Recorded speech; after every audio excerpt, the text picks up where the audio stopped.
Ahora estamos en condiciones de definir velocidad y aceleración de una partícula material. Consideremos una partícula que queda determinada en la configuración omega prima. La velocidad de la partícula material, identificada por su posición x' en el instante t' y que en la configuración actual en el instante t se halla en x, se define por la función que denominamos con b mayúscula de x', t' y t, definida por la derivada parcial con respecto de t de la función historia cinemática. Como se trata de la derivada parcial, x' y t' son constantes. Esto, la constancia de x' y t', es decir, de la partícula material que estamos considerando, le da su característica a la velocidad v mayúscula, velocidad material.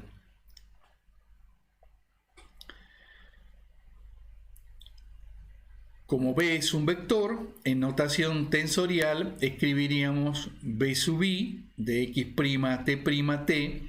En consecuencia, tendremos las tres derivadas parciales de f1, f2, f3. v de x', t y t es un campo vectorial sobre omega prima. Para explorar un poco más este concepto, consideremos la configuración omega prima, omega doble prima, omega 3' y la configuración omega. Para t',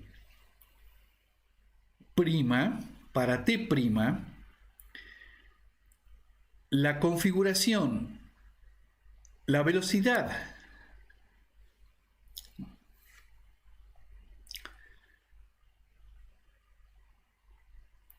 Para explorar más este concepto, consideremos estas cuatro configuraciones: omega prima, omega doble prima, omega 3' y omega. Cuando el parámetro es t', la velocidad de las partículas en esta configuración, de las cuales solamente he dibujado dos, pero sabemos que son infinitas, la velocidad de esas partículas estarán representadas por estos vectores que he dibujado acá.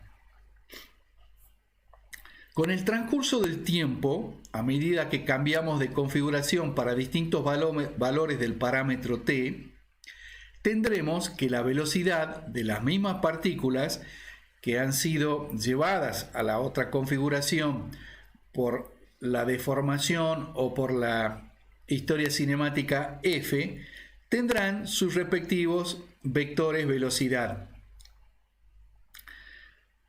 Así, en la configuración omega 3', la velocidad estará dada por estos vectores, y en la configuración para el instante t, que podemos decir en la configuración actual, las velocidades estarán dadas o representadas por estos vectores. Ahora, las velocidades en la configuración omega doble prima, omega 3', omega, son todas velocidades de la partícula. O sea que las podemos representar también haciendo un transporte paralelo en la configuración omega prima. De manera que este gráfico es en efecto la representación del campo vectorial B definido sobre la configuración omega prima, y como se ve es un campo que depende del tiempo. Entonces, cuando t sea igual a t', los vectores velocidades estarán dados por estas flechas. Cuando t sea igual a t doble prima, estarán dados por las flechas rojas. Cuando t sea igual a t3', estará dado por estas flechas celestes, y cuando t sea igual a t, es decir, en la configuración actual, las flechas estarán dadas por estas de color azul. Ahora, definir la aceleración es simplemente tomar la derivada segunda de la función de historia cinemática. Así que esto no tiene ninguna novedad. De nuevo, recalcamos que x' y t' deben estar constantes para que se trate de la aceleración de una partícula.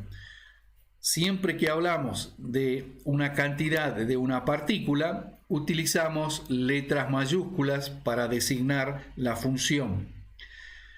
Como a también es un vector, tendremos las tres componentes de la aceleración, AI, para 1, 2 y 3.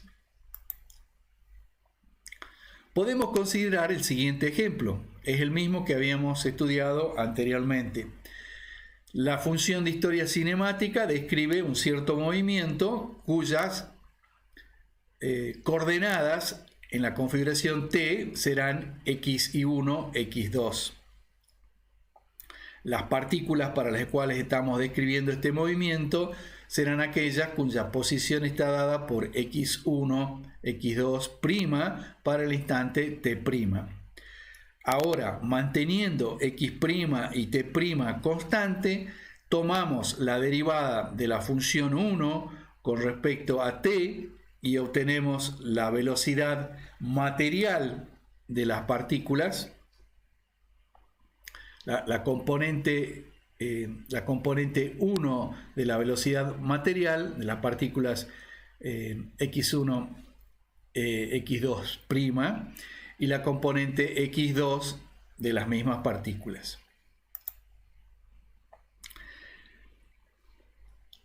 Si bien la historia cinemática si bien la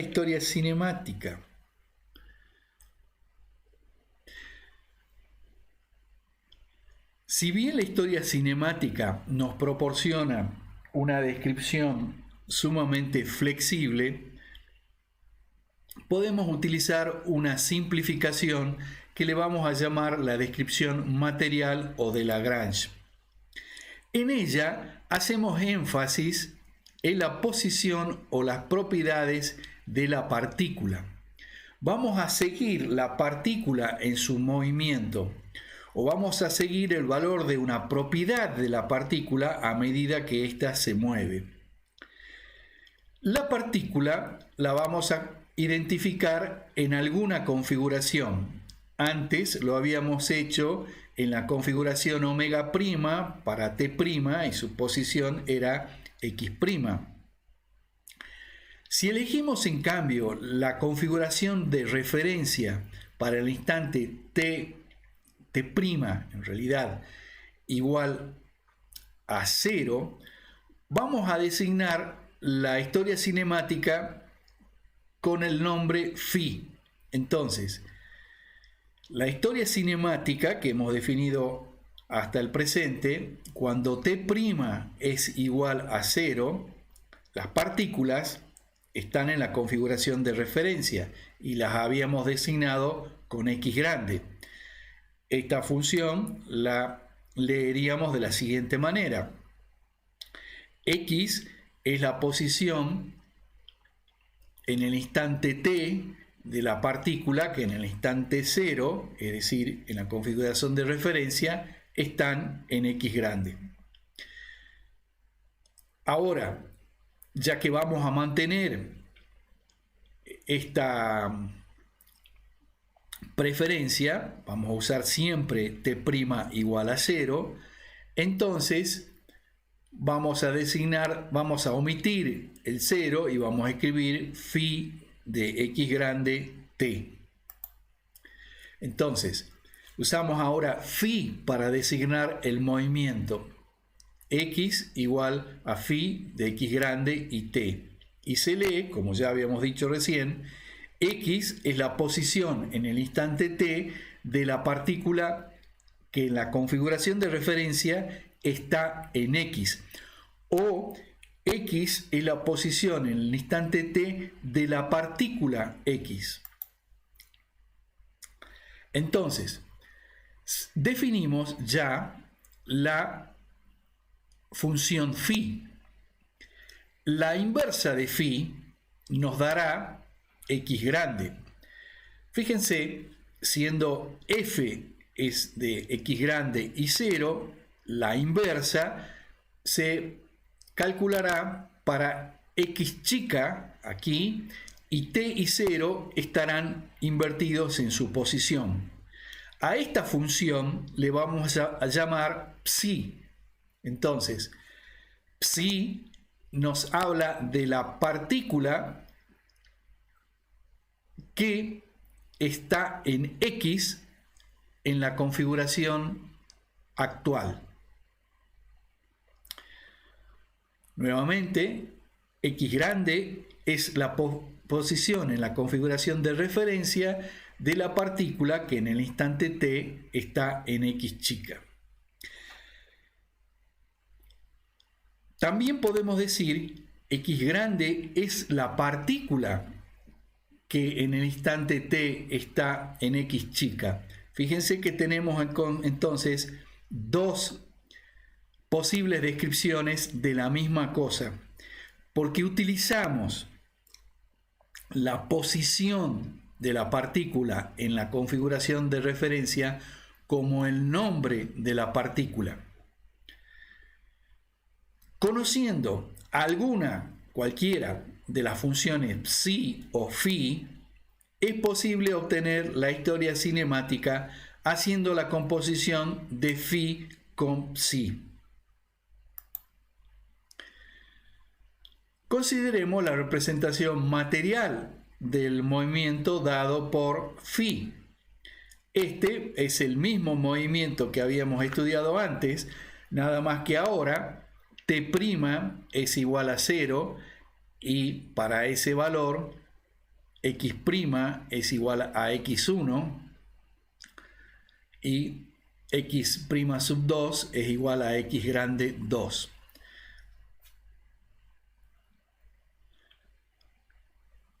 Podemos calcular la inversa y hacer la composición con phi para obtener la función historia cinemática.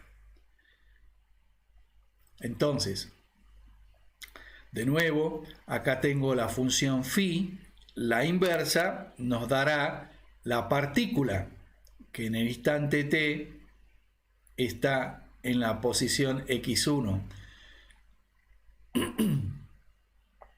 Haciendo la composición de phi con psi, vamos a obtener la historia cinemática.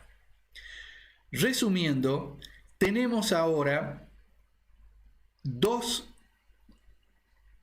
conceptos para describir la cinemática de un movimiento: la velocidad de sus partículas y la aceleración de sus partículas.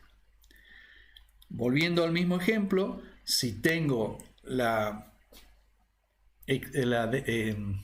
representación material del movimiento phi, la velocidad material la obtendremos derivando parcialmente con respecto al tiempo, manteniendo x constante, como indica la derivada parcial, y el resultado será b1 igual a x1 grande y b2 igual a 2x sub 2 por t.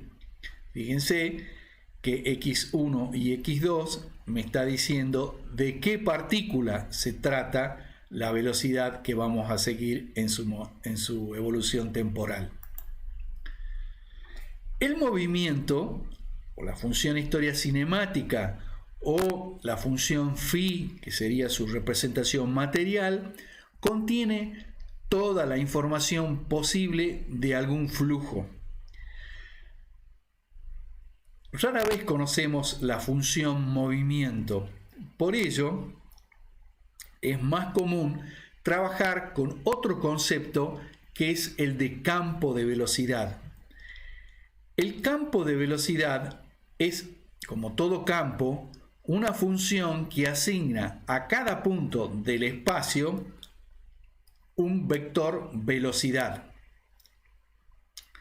El campo de velocidad es indiferente a las partículas que pasan por cada punto en cada instante. Para obtener el campo material, el campo de velocidad, el campo espacial de velocidad, se requiere hacer la composición del campo material con la función psi. Entonces, el campo espacial de velocidad, que lo designaremos con b chica como a todas las cantidades espaciales, me dice la velocidad que ocurre en el punto X perteneciente a la configuración actual, a la configuración omega, la configuración para el instante t. Si yo mantengo X fijo, a medida que t cambia, la velocidad podrá cambiar. Ahora, en ningún caso voy a saber cuál es la partícula que está pasando por X. Podrán pasar cualquiera. Ahora,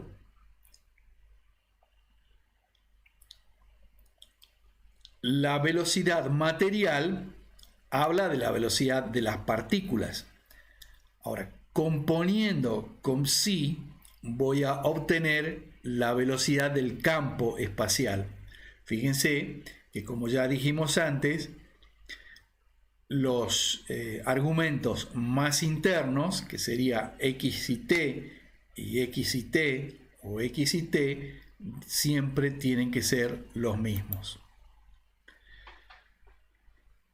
Entonces, la relación entre ambos campos, el campo material y el campo espacial, está dada por una composición con psi para ir del campo material al campo espacial, o con phi si nuestro dato es el campo espacial. La composición de b chica con phi nos dará b grande. Este tipo de transformación se puede hacer para cualquier tipo de propiedad M. Entonces, consideremos una propiedad M cualquiera. La descripción espacial será M de xt. Se puede obtener a partir de la descripción material. M de x grande, tendría que haber acá t. Y vamos a pasar de una a otra componiendo con psi o con phi. Entonces, si tenemos la descripción material, componiendo con psi, vamos a obtener la descripción espacial. En cambio, si tenemos la descripción espacial, componiendo por phi, vamos a obtener la descripción material.